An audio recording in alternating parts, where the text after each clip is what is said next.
couple months ago. So random. Everything is so random. So the same summer I did Fame, so we definitely had a few more guests than anticipated because we just were on a national television show. Like a conversation. Natural. And that's what's so weird, Ryan. Like, I think we're both feeling the same way. Like, I don't get it. I don't know, but thing from breakfast television interview that you did to at Drake Park though, so this is amazing. Yeah, well, I'm sorry. And then gosh, that's such an interesting question, and I think, I mean, to be fair, everyone in my orbit, everyone in my path, the way they showed up is such a strength of theirs that I don't have. So I'm thankful they could show up in a scenario or an interview or situation. You'd see your bandmates, and then how did I have that gumption or that kind of that beautiful night of the day? You, so nice to meet you. How are you? Oh my gosh. Yes. Okay. And then, so they have, how many locations do they have? 3, I think, right now in town. And then they have a little drive-through hut, too. So okay. 4 total. And then Drake Park is where? This way. We just take a right, and we'll probably like... Shannon, it's so good to meet you. Listen, you actually wear this, like this place and you were made like for... You were made, you walk and talk. I know. So, okay, so tell me about Bend. Like, where am I? So this is downtown. Bend, it was an old mill town originally. Yeah. And then it slowly but surely became kind of the retirement resort town. Yeah. Because you have the mountains so close, and then activities, outdoors, you name it, you got it. Yeah. And I mean, shoot, it's cold, but it's sunny. Yeah, it's beautiful. And it's... Okay, so and then did you guys actually have that snowstorm that you said you were gonna have? Not as crazy bad as it's been before, but we had a lot of ice, which isn't always typical for us. Okay. So that really kind of, makes you stay at home by the fire. So bring me back to, I want to know, little Incy Bincy Shannon, elementary school. Oh gosh. Take me back. Like, so, are we doing like sweatpants? Are we doing little characters? Like, did you like what was the cartoons? What was Shannon's jam? Well, I did love Strawberry Shortcake. Yeah. She was my jam. But as far as like what I wore and like I was such a girly girl. I still am, but not as much, I guess. But you name it, like my shoes matched my belt, matched my bow, matched my socks. Yeah. And my socks always had the ruffles on them, Listen, this guy looks like Rod Stewart to me. Okay, this is the. Actually, in Bend, it might be. I think we're straight up doing some Rod Stewart energy, which is kind of cool. Yep. And then what building is that? I believe that's the post office, but I think they're actually going to remodel it into a boutique hotel. Oh. So then because the lady I was talking to today. By the way, everybody that's listening, I have to say, I got to give your Bend people props. Yeah. There's some friendly people here. Everyone is really nice. Like I'm standing outside of Walgreens just trying to get some stuff because we're on the road. Yeah. This lady's like, so where'd you see? Because I was talking to the cashier and she's like, I'm like, oh yeah, you guys sell liquor at Walgreens. Because in Canada, you don't see that. Oh, yeah. You literally have to go to an actual liquor store. You're not allowed to sell. Same with hard liquor. So we can do wine, and we do like seltzers, some seltzers, but hard liquor is still at the liquor store. Okay. But then wine, you can buy wine with the Huggies diapers. I love the U.S. Welcome to the United States of America. Wine and Huggies. So then the lady's like, oh, I overheard you say you're from Canada. She's like, well, we're in Canada. And now, I'm a street smart person, so if somebody starts coming up to me randomly and asking questions, I'm like, who are you? So then I could tell she's nice. Yeah. So I'm like, okay. And she's like, well, we're in Canada. And I think I literally had a 30-minute chat with her. Oh, great. So Bend is nice. Okay, now we are entering where? This is Drake Park. Drake Park. One of the most beautiful parks. We have live music in the summertime and events. That's the great thing about Bend too. It's very community driven. Yeah. Farmers markets, you name it. Okay. Little piece of heaven. And I went to school here, so it was always something I knew I wanted to come What was the name back. of your school? Mountain View High School. Okay. And yes, I'm a cougar. Not hey, like that. hey. So that's the team name, the Cougars? Yeah, the Cougars. So I Googled notable people from Bend. Okay. So you have Matthew Fox. Yes. Yeah. You have Drew Bledsoe, the quarterback. Yep. He has a wine place downtown. You have the shoe dog. Yep. Mr. Nike Man. Phil Knight. I see his plane sometimes at the small airport. You got the dude from The Office, the sitcom. I can't remember his name. He's that tall, kind of funny, funny-looking dude. Yeah. Yeah. And you're here. So Bend. So Bend has produced a lot of cool people. So when you come back here, do people say, "Hey, Shannon, like, you had some great success"? Yeah. So what is that like? Because I mean, you're going from a small community Yeah. onto like a big, international scale. Yeah. So how was that? Because in high school, you know how they bring back people like, shit, let's bring back some success stories and Yeah. some past graduates. How Yeah. was that for you? It's funny because everyone is great, and everyone, I think the thing about Bend is everyone just respects space, you know? Like, I'm happy to take pictures, give hugs, whatever it is, and talk to people. Yeah. But for the most part, I feel like people have just kind of stayed back, like, no, I don't want to bother you. Yeah. Yeah, I mean, a lot of it is I went to school with them, or their brother, or their sister, or their child. So it's still a connection of my past here, not just being recognized, for what I've done. Now listen, okay, I'd be a bad host if I didn't do research. Oh. We got Mr. Marshall, Beck, and brother. Bex, and hold on, he's got the Roman numerals, so he's named after my dad or grandpa? My grandpa and my dad. So he's the fourth. Yeah. And his son is the fifth. And can I be honest? I didn't know what Roman numeral that was. So I'm like, I know it's a V and like a 1 or something. So Yeah, it's like I don't want to say the wrong one. subtract. Like if it's the 1 is in front of the V, it's a 6. If it's behind the V, it's like a subtraction. I don't know, something like that. Yeah. Something like that. So he's crafty in the marketing, Yeah. branding, creative space. Yeah. So you guys have a talented family. Yeah. Now, how old is he? He's 2 years older than me. Okay, big brother. Ooh. So back in the day, I mean, I remember. I'm a dad. Yes. I got a daughter. You seen that movie? You seen that scene from Bad Boys 2? Yeah. Where the guy opens up the door and says, "Hey, you come and take my daughter on a date?" I'm gonna have to rewatch it now with that lens. But yes. Yes. No. Right. So the white shirt in the boxers with Yep. with the shotgun. That's how I'm opening the door. Got it. For I the love first it. date. I love it. Now, my wife jokes at me because I said, "Look, honey, we didn't grow up when they had all these technology like No. Find My iPhone and Apple AirTags and stuff." Yeah. So my kids I don't know if they're gonna like me at the end. They love me now, but I think I'm gonna be a nuts. Oh, I would be slipping air tags. I would be into everything my child owns. And people always Is that the joke. lining? Well, people always joke about helicopter parenting, and I'm like, I'm not doing no helicopter parenting. No. I'm a 747 fucking jet engine.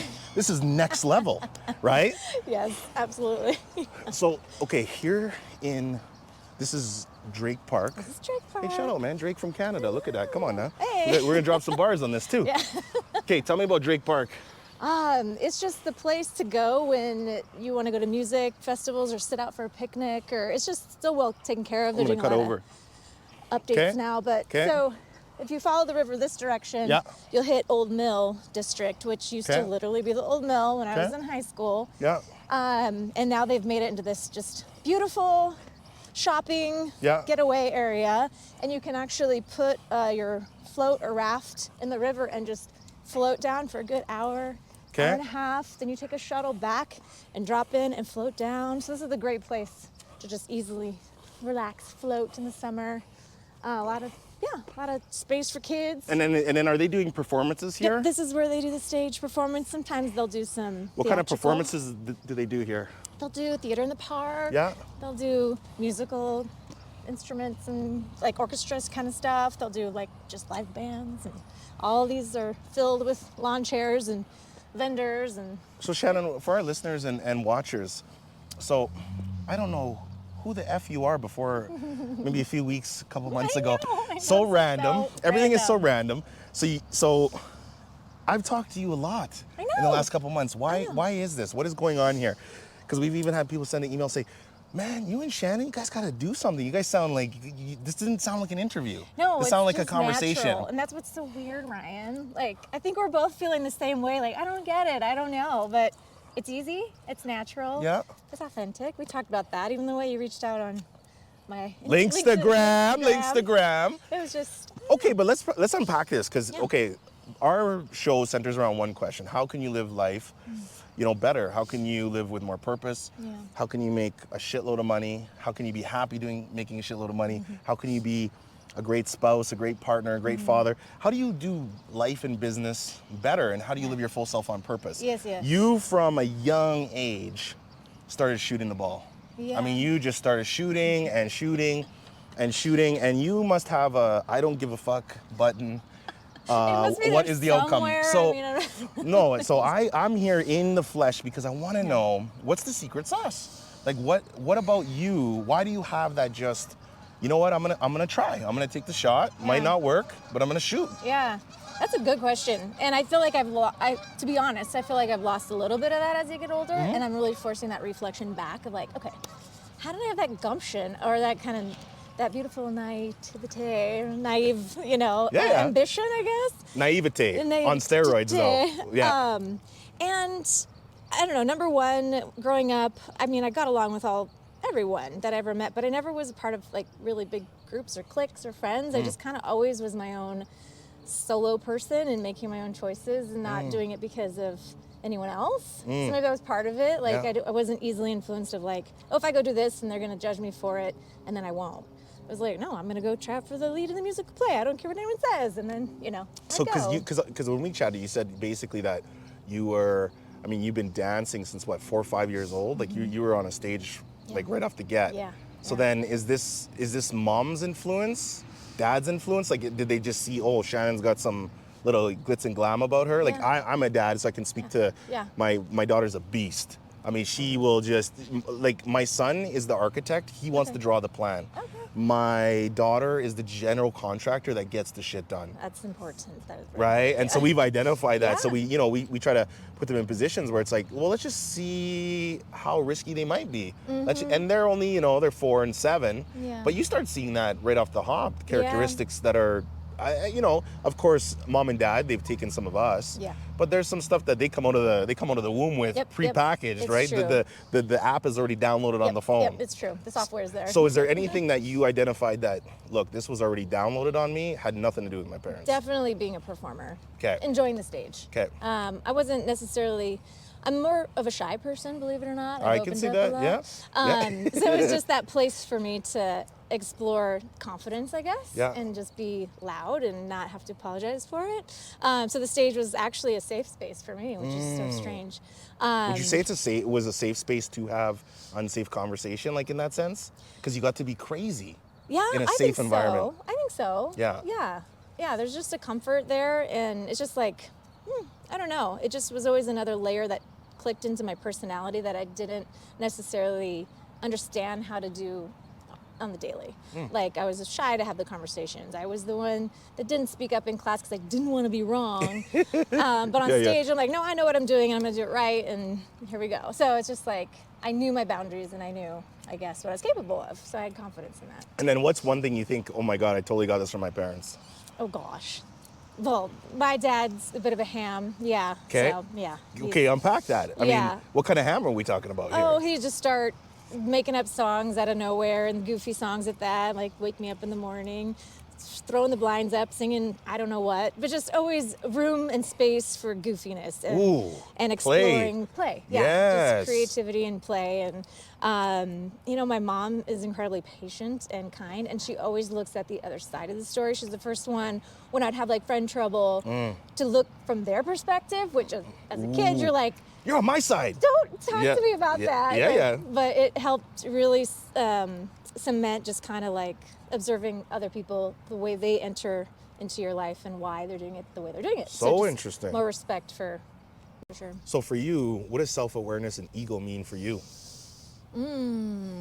I think the interesting thing about like Apple and the 1 and 2, Steve Jobs, Wozniak, like they both respected each other in such a capacity and they didn't try to be in each other's lanes because neither one could do what the other one did. They both were brilliant in their own right, even though everyone would consider Steve Jobs number one. So confidence in what you bring to the table, not letting your circumstance make you, basically if your circumstance was defining you and giving you self-worth, you're going to have ego and you're going to like feel like you're losing out because you're not number one. Yeah. So self-awareness is huge. Yeah. And it's not like a light bulb goes on. It's truly like soul searching deep dive. Like you got to ask yourself what you want and who you are. But understanding your strengths, like the more I realize I'm a good communicator, I'm a great observer, and that can be my strength. It doesn't mean I'm shy. Like I didn't allow labels to tell me I was one thing. I asked myself, why am I shy? Like what is it about me that people say I'm shy? So self-awareness on what it is you bring as a 1 or 2, running in your lane with strength, you'll have your time to shine.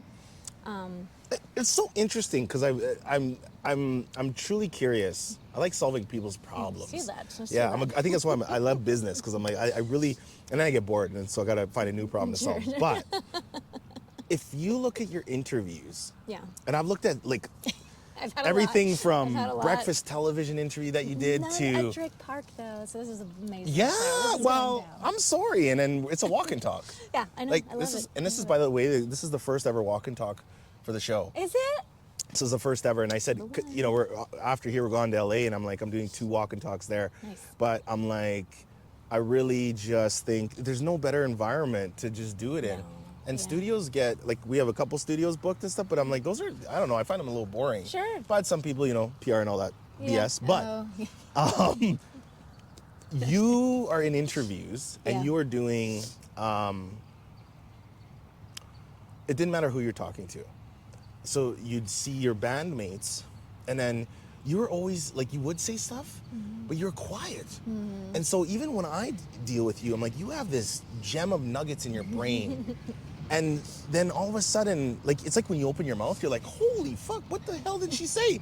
You just come down with the diamond. It's like, boom. You're like, yeah, so, yeah, let's end off with that. What she said. She hasn't said a damn thing the whole interview, but when she said it, it mattered. That's funny. So I really respect that, because you don't talk to talk. Like, you really talk, like, for the matter. I like And that. what I find interesting is that, do you think the people in your orbit along your path have been the ones that they just want to talk, but then they don't really say, like, Shannon, like, what's your input? Because they're too busy talking. Whereas you're always sitting there really assessing the environment and the situation, it seems. Gosh, that's such an interesting question. And I think, I mean, to be fair, everyone in my orbit, everyone in my path, the way they showed up is such a strength of theirs that I don't have. So I'm thankful they could show up in a scenario or an interview or a situation that I could pretend to try to show up like that, but that wasn't who I was. So I feel like everyone was allowed to kind of show up in the energy that they naturally, you know, were energized by. And I would never force anyone to be the quiet one and hold your tongue until you have something one-liner. You know, that would make no sense. Then Yeah. I'm trying to make someone like me. Yeah, it's weird, yeah. So Counterintuitive. the beauty of kind of like a reality show is it really forces you to kind of like fall into kind of your lane, which can be dangerous because it can also box you in. But I started to really know, hey, I'm not just being shy, I'm being observant, but I would never think anyone else would show up like that. So it's just this balance of energies, I So guess. fan comments, though, because when you read a lot of the comments, I did a digital deep dive, and it's so funny because you had a couple. One would always say she's a silent beast, silent killer. Like, literally, people would say you're a silent killer. I'll let them think that. but this has got to be, you live with intention, and I know your life, a lot of it is serendipitous. Yeah. But you're also very intentional. I think I'm more than I realized. Interesting. I didn't know I was as intentional. Like, the more I'm getting out there and the more I meet more people and the more I do things, I'm like, I guess I am pretty intentional. Well, I get bored by people a lot myself, because even if you do like an interview or something like that, I mean, some are just that, you know, it's like Q&A. And others, you're like, man, I can really learn from that person, Yeah. or I walk away learning something from that Isn't that so person. much more interesting? 100%. I mean, that's why I'm standing here, because I'm like, well, there's 2,900,000 and some thousand podcasts in the world, and I'm like, I want to do different shit. Yes. I want to do it differently. And you obviously do. And PR That's- people, they're like, man, fuck this guy. You're not going on that show. That guy's gonna ask all the questions we don't want you to answer. Oh, see, that's- right? yeah, And that's the yeah, truth, right? yeah. That's the truth. But There are some bubbles, that would be, it wouldn't be fun for me. Yeah. And so I'm like, no, because there's a lot of people out there that are amazing. Yeah. And I find like the higher you go, the less, it's really interesting. And celebrity culture, even we notice it with booking, the higher somebody is, the easier they are to work with. It's weird. It's their handlers and the people that are on their team that are just like, Well, they're supposed to be. They're does that- supposed to well, be the and I bad get it. guys. You're trying to filter it out a bit, Yeah. but you can tell the people that have people in their orbit that have their best interest in hand. yeah. There's a book that 50 Cent just read, and I love it. He says the longevity of his career, because he goes in music in and into film, is he's like, I always had the right team around me. It's so true. Where he's like, I've seen other artists, and I warned them early on, look, these people are not out there for your best interest. Yeah. And then falls by the wayside. Yeah, that is true, and that does happen so many, not just artists, but I think the actors and actresses, entertainment field, and probably even sports arenas too, like when someone sees a talent and everyone sucks onto them, you know, like. So Danity Kane comes into fruition, and it's like this, like, oh my God, they're fucking really good. We were. And it's a surprise, right? Which right? is funny, yes. Everyone was surprised. And then almost so good that the like creators almost like, whoa, this is interesting shit. Yeah. Now you guys broke up, come back together, then you formed a band, Dumb Blonde, then you did a solo thing, country. Yeah, I did that actually right before. Dumb So you Blonde. kept hitting. You kept trying to come back. Yeah. What was the reason? Go ahead, Nedge. That's a good question. Got a little, you got that little bitterness on your shoulder? I didn't have bitterness. I didn't. I'm really trying to give you some reflection. That's why I'm pausing. I'm thinking. No. Go ahead. I am in no rush. Listen, I am here to serve you today. You came all the way to. I am me. here to serve you. I do not fuck around, Shannon. I don't mess around. I know. Like that motherfucker's in my backyard. I know. He's in my neighborhood. Whoops. No. Yeah. However, it's serendipitous because the trip to LA was planned a long time ago. Yeah, you told me and that. And then I'm like, wait a ago. sec, where the hell's Bend? Yeah. And I'm like, okay. I mean, you'd Portland. rather come to Bend than Portland. I mean, this is literally the first time I've done a lot of travel. I've been a lot of places. I'm like, this is the first time in Bend. Yeah. No. Now Right? you can say you. I got my whole family here at the hotel, and then I'm like, and then I was running a couple errands. Yeah. I mean, Walgreens. It's gotta get some snacks. Wine and when you're parents, by the way, it's snacks. It's snacks. Everything is snacks. You need What's the go-to snacks. snack in the car? Ooh, oh, my wife. She's literally like a master chef. Oh, jeez. I feel like I need to turn this on you now. Yeah, thank you. Are you in frame? I can't tell. I do that. Yeah, you're in the frame. You can see from the back. Oh, hey. Yeah, I like that. Hey, I like that. Technology. Whoa. I think the snack of the day. Ooh, there's these little spicy. There's like these little spicy, like they're almost like foamy chips, but they're spicy. Okay. Homemade ones. They're absolutely nuts over. Okay. Granola bars. Okay. Of course, they want to eat all kinds of sugar and gummy bears. That's always on a limitation. Dangerous. We don't want that glucose getting crazy. Lots of water, lots of juice. Okay. And then just really good food. And how do you stay awake in the car? Like, do you do the Red Bull thing? Do you do the caffeine thing? You just like, no, water, once in a blue moon, I actually crave like a Red Bull. Okay. I do love coffee. Okay. And so at home, I do my old school Italian espresso. No, I don't do the fancy machine. I do Mamma Nonna from Roma, okay? So she does it off. We have our coffee grinds going, the thing, grinds, packs. Okay. And then that's the coffee. What? And so I do that every morning. Yum. 4 cup, has to be the 4 cup. Okay. And then I think I've self-diagnosed myself, even though I'm not a doctor, but I think I'm lactose intolerant. So we do. I heard a snort. I heard a snort there. Oh, Are you a snorter? I She's a am, snorter. I Okay, am. we got the snort. We are homies now. Okay. See, this is level 5 of an interview. Once you get a snort, PR has broken. I'm just mad at this self-diagnosed. I don't know the details. I only can have oat milk. Have you Otherwise, tried hemp milk? No. Hemp milk's good and it's really creamy. Shannon, I have to admit something. I don't like cheese.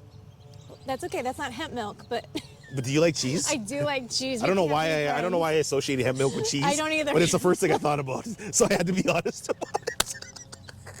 I don't know why I went to cheese on it. That's my interview skills. Sorry, my bad. Okay. But no, hemp milk is good and creamy. I think you'd like it. Cheese, I'm a sucker for cheese. I do like cheese. Okay, so now you have the camera pointing at me. I have a question for you. Okay. What is the one question in an interview you couldn't fucking stand? Oh gosh. Come on, you got to give me one. No, the one that you're just like, God, this is an interview. Even if you like the interviewer, but you're like, fuck, it's an interview. Fuck. What's the question? I can't stand. Come on, give me one. I'm trying to Or think even of just one. something, even maybe like a tonality they approach it to. You talked a lot about like, you know, if you're trying to get clips of viral and try to make, you know, all the gossip garbage, you're not a fan of that. I think that's what it is the gossip, is like the angle or trying to catch me up in a comment that is not representative of me or who I really am, but the way they ask it. So I just call them little dagger angles, like those little dagger questions that try to get a rise. So anytime there's like I don't know, try to elevate my blood pressure. I don't appreciate that. How did you become not jaded? Like you came out of this, you came out of this so. Am I not jaded? No, I'm just kidding. Well, maybe you're not. Maybe, No, maybe you I'm are. kidding. But no. I mean, hey, if you're jaded, I don't really judge. I mean, the darker the better. The darker the berry, sweeter the juice. I Let's don't think go. you could go through life without some aspect of a pain or some jadedness of some kind to some degree. I like the darkness. You know. Oh, I like the darkness. No, even I'll be honest. Even in my dating days, I'm like, you sit down, go on a date. You're like, okay, putting your best foot forward. You know, pun intended. Because I like, you know, don't have no fucking grenade feet either, man. We're Team Holtz on the petty land. You gotta have good petty, good manny always. But we got the snort again. Whoa. Listen, editor, when we edit this up, every time she snorts, there's a ding. I need a ding sound, Okay. like an air horn and a sound. Counter. You need a counter. I need an air horn bottom, sound, like yeah. this one. That's two. No, I'm So, not gonna snort. but when you go on a date, you're like, okay, everybody always, they have the mask. And so even the concept of why I wanted to do walk and talks is I said, look, when you bring these DSLR cameras and all this big equipment, people automatically, they're different. Yeah, it's on stage. You're on stage. They just all the get time. different. And I'm like, but when you're talking to something like this, like the interviews, it's just different. Yeah. So when you put your best foot forward, I mean, what do you think of that? People always approach you with their best foot forward. Do you know when I started dating my wife, I told her this. I said, I'm going to show you every fucking negative thing about me. That was how I approached it. I said, I want you to see the worst of Ryan. And then I want you to make a great decision based on my knuckleheadedness. That's brilliant because why hide the negativity and then have to come out with it 8, 9, 10 months down the road? Yes. I mean, that's a dating app right there. Start with your negative self. So your husband, you were married 20 years, 21 years? It'll be 21 this year. Wow. Whoa. We do that too. We're like, we're not old enough to be married 20 years. Yo, Like I mean, I need to do, hold on, hold this. I need to do prayer hands. Thank you. Thank you. I've been with my wife for 11 years, but that is not 21 years though. It'll fly That is not 21 years. It flies by when you're with your best friend. You're historically, okay, because I think I can ask this, but you historically, every article that's written says you're very, very private about your private life. Yeah. Is that on purpose or is that just writers assuming? No, it's on purpose. Yeah. So I guess you can tell me to F off or whatever, but that's okay. But just is that a premeditated strategic thing to keep what you're doing separate? Is that just characteristics? Like, is that a conversation you guys kind of both had back in the day saying like, hey, look, if you're going to go down this venture, like I kind of want to live my own life or, because I, you know, for the couples and people that are dominating in life, and you see that sometimes like one person in the group is just skyrocketing all the time. Yeah. And the other person's like, I just want some longanisa. I just want some spicy longanisa with some pansit. You know, mahokita, right? Right? So, you know, I just want to chill here, man. Don't bring me into here. Yeah. So was that a strategic conversation or is that something that kind of formed throughout the years? Yeah, no, and it was actually definitely strategic. More on his side at first because he's a performer, he's a dancer, he was a professional dancer, so he gets the entertainment space and the sellability of brand. And I always, everyone knew I was married, but he's like, I don't need to be on the red carpet standing next to you. No, you know, none of your fans want to see your husband standing next to you, or maybe that was his excuse. And is that because I hear that from PR all the time, like people are like, don't, like, because I guess it's like people in that fandom space, they're like, well, I want you to, like, it's almost like they want the fan to see themselves in your story or feel that availability, if I'm explaining that right? That's exactly kind of his initial thought process on it. Like, hey, it's just better all for branding. It's better for your group. It's just better. Like, and plus he is a private person too. So it's like, it didn't put pressure on him or us to be like, feeling like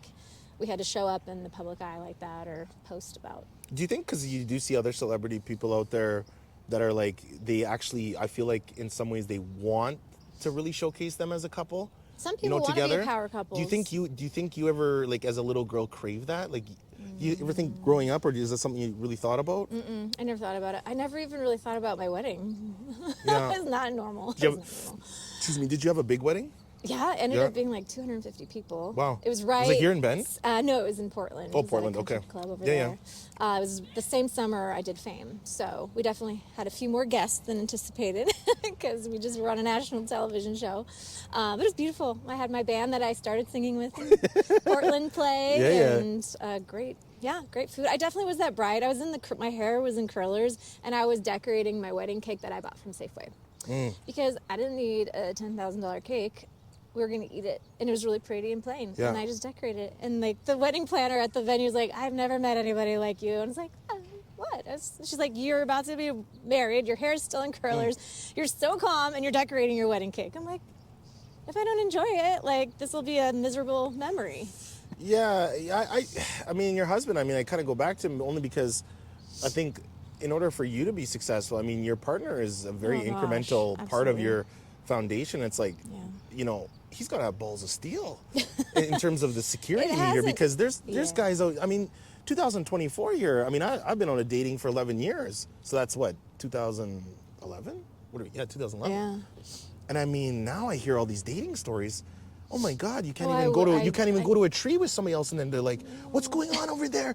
I'll find my iPhone. You said you're going to the Walgreens to talk to some fucking stranger in the parking lot. How come you're not home? You're supposed to be home. It shows on the app. You're supposed to be home 32 seconds." Oh yeah. That's scary too, though, because like. That's crazy. Well, it's crazy. Yeah, I do not envy any of my friends that are still in the scene, or I don't know what I would do if.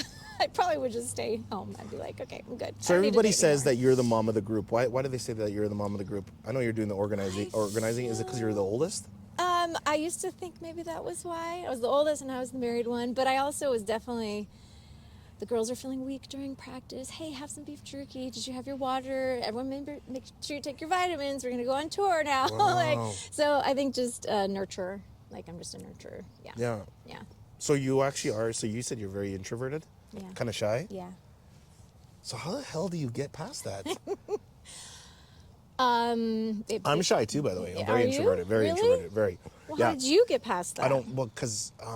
it's a process. It's not like a light bulb. I mean, my definition of success is always personal mastery that affects the masses. Yeah. And so for me, I'm always on an internal challenge. I mean, I know I start getting really weird with myself if I know that I'm not having anxiety or sweating because I know that I'm not growing.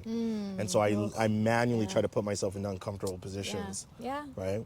Even coming and doing like walk and talks. I mean, I didn't go to school for journalism. I didn't go to school for me. I didn't go to school. All the shit you see is like, I just said, like, I don't want no fucking producer to tell me what I got to say on TV. I'm going to go fucking start this shit myself. Well, yeah. And then they're like, what's your goal? I'm like, I'm going to go talk to some of the best people in the world. Yeah. Like, okay. If anybody's going to do is Ryan. Because everybody knows me growing up. It's like, Ryan's a different beast. Yeah. But that being said, I protect my energy and my circle. I'm a savage about it. Yeah, that's true. You have to be, especially introverts, just being able to identify the situations, be able to read the room when you walk into it. Like, is this room going to serve me? Is this situation, going to drain my battery? And if it does, like pacing yourself. I think I had to learn how to pace myself a lot. I think taking chances, like you said, every situation you take a chance and you don't die. You realize you're stronger than you think. And then you can take more. I think it's interesting though, because when you look at, I think in relationships, now I crave to really always have people that when I leave the conversation, that I feel like I got something too. And a lot of conversations, when you really assess it, you're like, well, how much did you get? Did that other person leave? Yeah. Or do you feel drained? Because you're trying to hold it up, maybe, too, the conversation. Well, you're trying to hold it up. I mean, I think there's silent assassins. Because I mean, people like you, for example, back in the day, I think I would have just walked around you. Interesting. And because I didn't have the internal patience. Interesting. To know that, I guess, how do I say it? I think in my dealings with people, I'm intense. And so, but I'm intense because I'm quick to write you off. Interesting. Because I want to get to know your garbage quick, to know if I can assess you to come into my orbit. Sure. Because all my relationships are based on, are we acquaintance, are we friends, are you in my green room? Green room is the most sacred. Yeah. So I'm like, well, I need to slot you in quick. Yeah. Because I'm moving, and I think I have a real respect for time. And so life is time. Yeah. Right? Yeah. So you can't get it back. Somebody like you, I would say, well, I gotta pry out of this person. But then, right. But then you start to realize, wait a sec, people they've lived a life too. So there's a reason that you're prying sometimes. And so sometimes they've been surrounded by people that they use that as a mechanism too. And it takes a little time to break bread with somebody and figure out, hey, is this gonna be, I mean, this person's really valuable. Right? Yeah, that does take time. And patience, like you just said. Because most people it's really interesting because a lot of people do enter relationships thinking, hey, I want to get something. Yeah. So if you enter a relationship saying, I don't need anything, well, even other people will tell you, I don't even know how to be your friend. Well, that's what I was just saying. You don't need anything from me. You don't need anything. Yeah, totally. I don't need anything. Yeah. I need somebody to kick my ass. I need somebody to talk about weird shit with. I need somebody to go into the darkness, right? I need somebody to be like, yo, dude, you are dumb. What are you doing? You know? Well, that won't probably be me, but maybe I'll just say it with my side eye. No, right? But, it's just really calibrating that. And I think, life is seasons, and I think you grow, and I think you realize different stuff about yourself, right? Yeah. And I think that's something we put a lot of pressure on ourselves. Like, life is seasons. People come into our lives for reasons. We come into their lives for reasons. And being open-handed enough to let that ebb and flow happen. I think we put a lot of pressure on ourselves and others to, like, show up for us. And that might not be what the season is for anymore. You know? I like that. I think that's good. Okay, so let me ask you this then. This is interesting. What? So I sent you a message on LinkedIn. I gotta go back to this. It's too Linkstagram, everybody. Most people are out there trying to live their best life, okay? And when I sent you the message, it was just, you know what it was though? It was just, I didn't know you were you. Because I actually listened to some of your music, but I'm like, oh, she seems cool. Because I read, I think I read like the first sentence. I'm like, oh, cool. I'm just gonna say thanks for connecting or something. Yeah. Great to be connected. Yeah. And then you're so you received it. And then you're like, okay, great to be connected. And then I sent a message, and I'm like, who the hell is this person? And then I'm a researcher, and I just typed in the name. I'm like, oh my god. And I think I just sent a message. I'm like, oh, I used to listen to your music back in the day. Yeah, you had I'm like, a light bulb. I'm like, I really like your music. I'm like, that's cool. And then you're like, cool. Yeah. And then I don't even know. And I'm like, yeah, that'd be nice. I'm like, we should have a conversation. Yeah. And then you're like, yeah, let's just like set up some time and figure out, I don't know, who the fuck you are. It's that easy. And now I'm standing in front of you. Yeah. Break it down. Break it down for me. Break it down. How the hell is this? Because how did you filter it out? I think instinct now. It would have been harder probably to filter out a few years back. But instinct. And I get a lot of messages from a variety, from just people being nice and saying hi, cool, hey, hi. But the energy What kind of messages do you get? Like, give me an example. Give us an example. Well, Linkstagram. We're nosy. Instagram doesn't really, it's more like, hey, we can do a service for your business. That's kind of the message I get on Linkstagram. Yeah. Honestly, like, I haven't been on my Instagram. And the DMs on LinkedIn are just savage. People will talk to themselves in the DM. You ever get those DMs yes. where they follow up with themselves? Yes. Hey, I've had people literally reply back to their own DMs like six times in a row. That happens all the time. It's like it's going to trigger me to respond. I know you're ignoring me. So Which hey, makes Ryan. you feel really guilty. Don't do that to people. Yeah. If I wanted to reply, look at Ryan's I don't feel guilty. example. I replied. I don't feel guilty. Fuck you. You're spamming my inbox. I don't feel guilty with it at all. I mean, maybe one follow-up. Yeah. Maybe two follow-ups. Yeah, and then it's stalkerish. There's probably a it's line. Stalkerish. And then that doesn't set a good taste, at least for me. Does anybody want to go on a date with somebody that's like, oh my god, I'll give you the pity date. No, motherfucker. You walk into that room like you're the shit. Even if you have nothing, you walk in, you're like, yo, they're like, who's that? Energy. Energy, absolutely. Come on. And it comes across even in text and even in DMs. So that was the difference. I think, I get tons of great, like, when I was in Instagram, lovely messages and fans. Do you know what my philosophy is, though? It's like, Shannon, I want to serve you, but I don't want to be a servant to you. Yeah. Ooh. That's huge. That's different. Yeah, that is absolutely different. That's different, right? Yeah.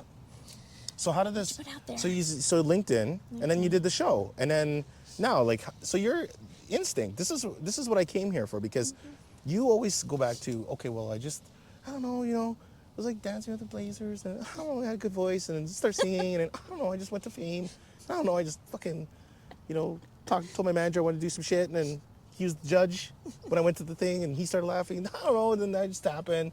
I just wanted to take a couple shots of this, and then, I don't know, I just want to start a fucking children's book company, and then, I don't know, just kind of talked to my brother about it, and we kind of did it, and like, no. You make it really I want easy. the recipe. No, exactly. So, like, the recipe. Nobody's going to do it for you. That is the recipe. Okay, but let's go step one. Let's just go step one. Let's go all the way back to the peeling the onion. Okay. Let's go with Vooks even, because this is, we could talk about Danity Kane, we could talk about Vooks. To me, they're the same, because it just shows that, again, you're starting a project from scratch. Yeah. Where does that even start? I think you can't be afraid of white space. I've learned that I actually enjoy white space. I'm not afraid of something that doesn't have a process already. So it's kind of understanding your own interests. And not everyone's built that way. But I love to noodle. I love to like connect the dots. We had Kate Winslet as a voiceover on our books. We had Rainn Wilson.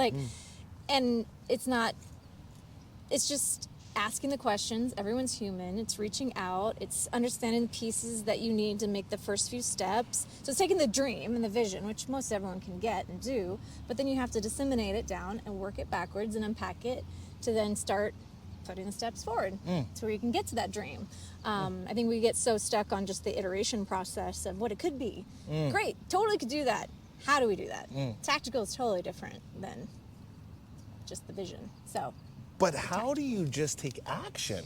Because people read books, they go through the business plan, they do it all, and then they're like, but they don't actually take the first step forward. Trust me, I definitely love to understand and read books and noodle and podcast listen and make sure I have all my checklists. So I certainly am information gatherer, and to my dismay sometimes. So I do think you have to educate yourself. Like, you can't just go. It's not like I was like, oh, streaming service for children's storybooks. Here I go. Like, No. You have to understand the atmosphere. You have to understand product fit. You have to understand the market. You have to understand if it was even a feasible product that people would want to invest in. What would that investment even look like? Budgets, the boring stuff. You got to be okay with the boring stuff too. So you have to educate yourself. But then once you have enough of an understanding, like if you can you learn best by when you teach others. So if you can learn and retain information and then have that conversation with that friend you can go deep with and regurgitate how you're going to do this plan, it just helps it make it more realistic and like cemented of an idea. And then, I don't know. I can't map it out. I could keep trying, but action. You got to take action. Messy action. It's never perfect. So do we need the perfect business? What matters more, having the perfect business plan or just taking the first step and falling on your face? Taking the first step, falling on your face. And it's tough. It's not easy. So tough.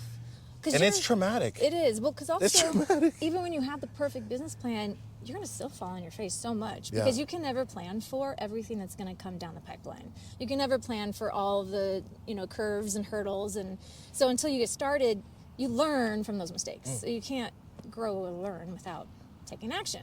So it's like riding a bike, right? You can't just look at the pretty bike sitting in the corner. You got to get on it and try to pedal.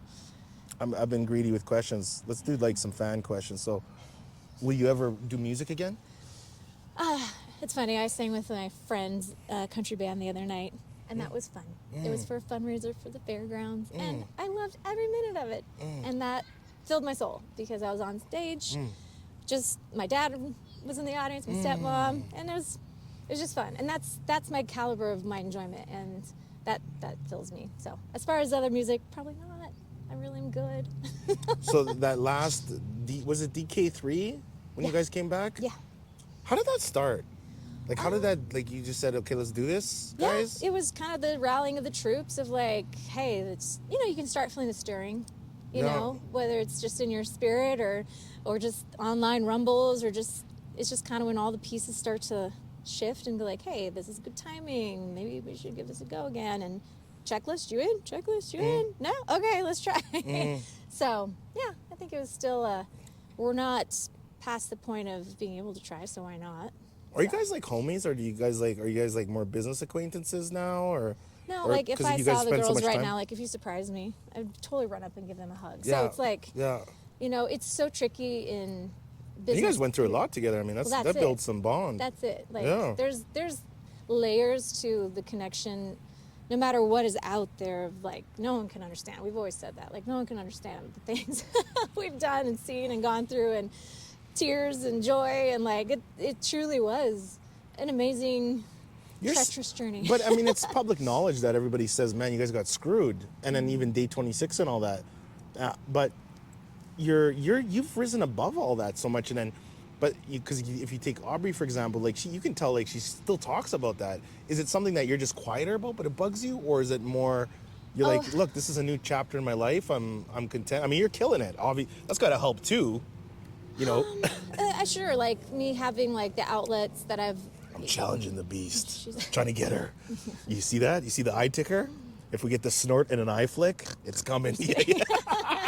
That's so good. That's so good. Yeah. That was a forced You do. It's so good. Oh, thank you. It's natural when it It's happens.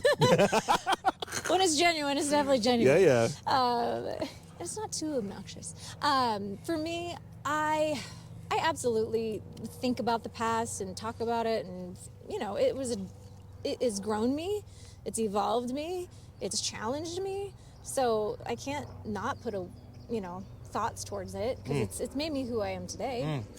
My whole journey has. Everyone's journey has. Whoever you are today is from the journey you've had, but it's how I want that journey to reflect for my energy moving forward. What can I learn from it? So yeah, for me, I've actually taken a lot of joy in things I've learned, and realizing it's helped me evolve into my next chapter. Like I kind of felt like all I had for me was performing in music. I bought into that being my identity. I really did. And it was a struggle for me to go, okay, first of all, that's not who you are, it's what you do. You hear it, it's a cliche, but that's Huge. so true. And it really took time for that to sink in. And then it was like, well, how do I Hey. He's making friends. He's making friends. He waved over, yeah. He was looking. I had to wave. He's so curious. And then now he's telling his wife, he's like, he caught me. Now he's running the other way. He caught me, yeah. I know. He's Yeah. got cameras. Yeah. There's a camera. He's going to look. But I found momentum, I found energy, and I found joy when I started realizing pieces that I learned before in my past could be applied to future endeavors and goals. It didn't put me in a box. It actually was my skill set. Yeah. So. So what's next? What's on the horizon? You got Vooks. You're doing Vooks. Yeah. Kind of project. There's something eating. We'll talk about later. No, I'm recording, but there's something eating away there. I mean, what is there's discontentment. There's definitely discontentment. I think that's too why you enjoy talking to me a little bit, because I think I really see. I honestly think I see you a little bit. I think I see through. I think I see through. Yeah, just for the raw. I think it's more the Shannon that's just Shannon. Yeah, absolutely. I am just me. You can sense that discontentment. I used to have a great friend back in junior high school. She reminds me, you and her, you're very similar. And she's kind of quirky, but I don't know, she's like, yeah, everybody's gonna fuck you up.